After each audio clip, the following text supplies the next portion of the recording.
Hello friends, इस video में हम डिस्कस करने जा रहे हैं इम्पॉर्टेंट टर्मिनोलॉजीज़ को जो कि रिलेटेड है हमारे पॉलिटी एंड कॉन्स्टिट्यूशन सब्जेक्ट से। चलिए शुरू करते हैं इस वीडियो को। सबसे पहला कॉन्सेप्ट है वो है कॉन्स्टिट्यूशन। कॉन्स्टिट्यूशन क्या है? It is the fundamental law of the land. इसे fundamental law of the land कहा जाता है।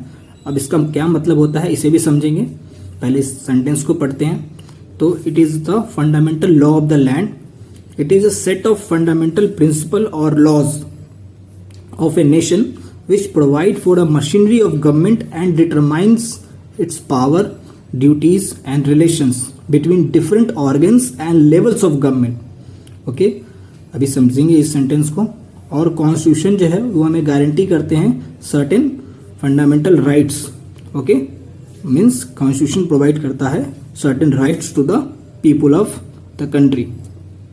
ठीक है, सबसे पहले समझते हैं कि fundamental law of the land का मतलब क्या होता है। Fundamental law of the land का मतलब होता है supreme law of the country. Okay, और जितने भी अदर लॉज जो होते हैं वो कॉन्स्टिट्यूएंट होते हैं with it. Means fundamental law जो होता है वो कॉन्स्टिट्यूशन होता है, और जितने भी अदर लॉज जो बनाए जाते हैं वो इनकॉन्सिस्टेंट होने चाहिए इस सुप्रीम लॉ के। ओके, मीन्स कॉन्स्टिट्यूशन के। अदरवाइज वो जो लॉज होंगे वो डिक्लेयर्ड हो जाएंगे as null and void. Okay, so fundamental law का मतलब होता है नो पर्सन और नो अथॉरिटी और एनी अदर लॉ वो हायर नहीं है किसी भी तरीके से देन द कॉन्स्टिट्यूशन। तो constitution is the supreme law, okay, beyond which nothing is there. So this is the fundamental law of the land. It is a set of fundamental principle और laws.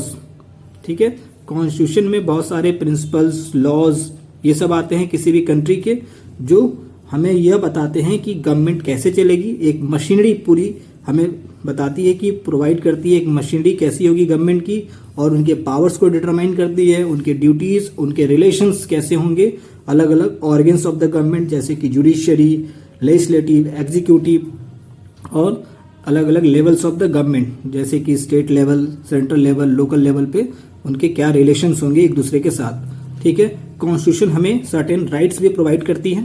Okay, तो ये था definition of constitution. ठीक है, अब हम समझते हैं कॉन्स्टिट्यूशनल लॉज. कॉन्स्टिट्यूशनल लॉज क्या होते हैं?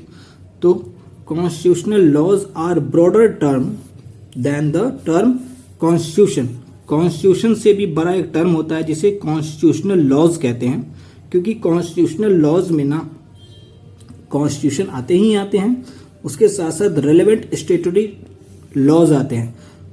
कॉन्स्टिट्यूशनल लॉज में कॉन्स्टिट्यूशन तो आते हैं, साथ ही साथ रेलेवेंट स्टेटरी लॉज जो कि पास किए जाते हैं पार्लियामेंट और स्टेट लेजिस्लेचर्स के द्वारा.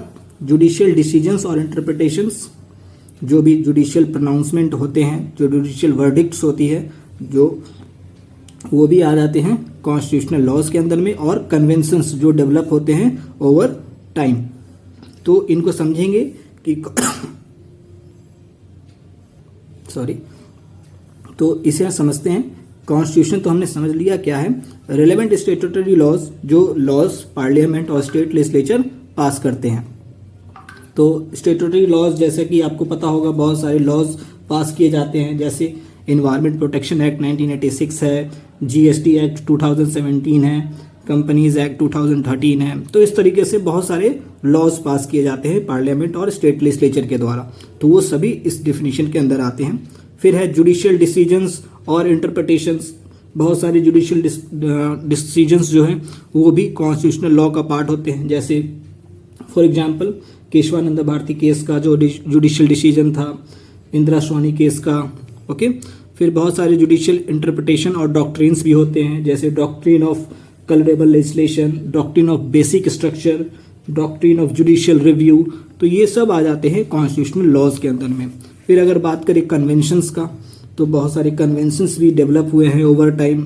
जैसे गवर्नर जो होते हैं वो should not be the state from which he is appointed. ठीक है, गवर्नर जो है उस स्टेट से बिलोंग नहीं करने चाहिए जहां वो अपॉइंट हुए थे हैं. ये भी एक कन्वेंशन है.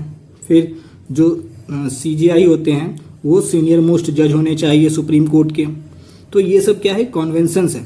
तो कन्वेंशंस देख लिया हमने, स्टेटूटरी लॉज देख लिया, जुडिशियल डिसीजंस और इंटरप्रिटेशंस के एग्जांपल्स देख लिए, ठीक है। फिर आगे कह रहा है it also consist of legal and non legal norms. तो कॉन्स्टिट्यूशनल लॉज जो है वो legal and non legal norms में इसको डिफाइन किया गया है। Legal norms are enforced by the courts. Legal norms जो होते हैं वो कोर्ट्स के द्वारा इन्फोर्स्ड होते हैं अगर उनको वायलेशन होता है। जैसे कि हमने देखा स्टेटूटरी लॉज, अगर ये वायलेट किए जाते हैं तो इनको क्या होगा, इनके अगेंस्ट हमें वायलेशन के लिए हमें क्या होगा, हमारे ऊपर मुकदमा चलाया जा सकता है कोर्ट के द्वारा अगर हम स्टेटूटरी लॉज को वायलेट करते हैं तो, ठीक है।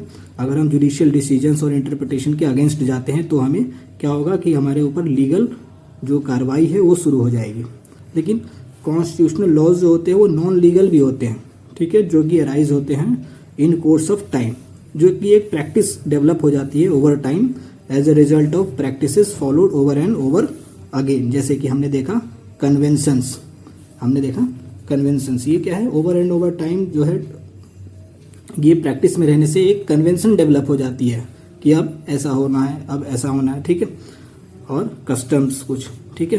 तो कन्वेंशंस जिसको कस्टम्स भी कहें वो सब क्या होता है, नॉन लीगल होता है, नॉन लीगल कॉन्स्टिट्यूशनल लॉज होता है। और उसके साथ साथ अगर हम बात करें statutory laws, judicial decisions, interpretations, ये सब क्या होता है, लीगल नॉर्म्स होता है जो कि इन्फोर्स होता है कोर्ट्स के द्वारा अगर हम उसका वायलेशन करते हैं तो, ठीक है।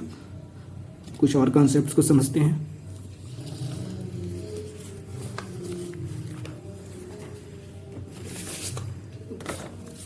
नेक्स्ट है कॉन्स्टिट्यूशनलिज्म,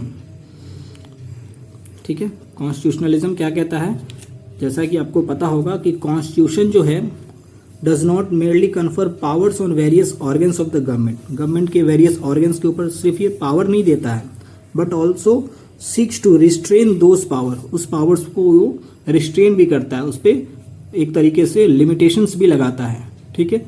दो पावर्स जो होते हैं जो गवर्नमेंट को दिए जाते हैं वो एब्सोल्यूट नहीं होते हैं, ठीक है, बट क्वालिफाइड होते हैं, मतलब लिमिटेड होते हैं, सीमित होते हैं, ओके। तो कॉन्स्टिट्यूशनलिज्म जो होता है ये क्या कहता है कि जो गवर्नमेंट है उनके आर्बिट्ररी पावर को रोकता है, रिस्ट्रिक्शंस लगाता है कि गवर्नमेंट जो है आर्बिट्ररी तरीके से रूल करने ना स्टार्ट कर दे, ठीक है। तो उस पर रोक लगाने के लिए कॉन्स्टिट्यूशनलिज्म का कॉन्सेप्ट आया जो ये कहता है कि रिस्ट्रिक्शंस होने चाहिए on the arbitrary power of the government, ठीक है। गवर्नमेंट जो है आर्बिट्ररी तरीके से, मनमाने तरीके से रूल करना स्टार्ट ना कर दे, ठीक है।